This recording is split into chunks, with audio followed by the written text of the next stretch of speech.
आप लोगों ने कहीं ना कहीं कभी ना कभी तो एक डायलॉग सुना ही होगा, भाई अब पहले जैसा खेला नहीं जाता। ऑल प्लेयर का ये कॉमन डायलॉग होता है, लेकिन बात तो ये होता है कि आजकल के बंदे इस बात को मजाक में ले लेता है। भाई कभी फुर्सत मिले ना एक बार सोच लेना, 5-6 साल पुराना एक बंदा भला इतना खराब कैसे खेल सकता है। जो बंदे एक टाइम पे कहता था भाई तुम लोग रस मारो मैं गेम को देख लूंगा, और आज वही बंदा कहता है भाई पहले जैसा खेलना नहीं जा रहा।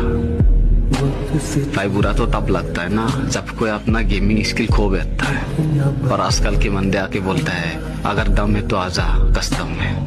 ना वो गेम रहा और ना ही वो दोस्त, बस गेम को भुला नहीं पा रहे इसीलिए ऑनलाइन आते हैं। वरना करीना की हर अपडेट ने ऑल प्लेयर की छाती पे लात मारा है। ये तुम लोग समझ नहीं पाओगे, इसका दर्द सिर्फ ऑल प्लेयर समझ सकता है।